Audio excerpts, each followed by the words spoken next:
In the digital age where AI generates a wealth of content, use these 4 steps to help you understand and validate this information. Just because something is stated as a fact doesn't mean it's necessarily true. First, you should always question the key facts and consider any missing context. Even if some facts are true, it doesn't mean that everything is. Second, cross-check the AI-generated information with multiple independent and academic sources. Seeking guidance from teachers or experts can also provide reliable insights. Third, turn to trustworthy fact-checking organizations like Snopes, factcheck.org, or PolitiFact to debunk misinformation and confirm details. Use these platforms to search for the claims made in the AI-generated content. Remember, AI platforms are models trained on various data, including both reliable and unreliable sources.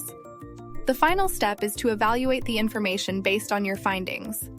Look for consensus among different sources, and always maintain a critical and skeptical mindset.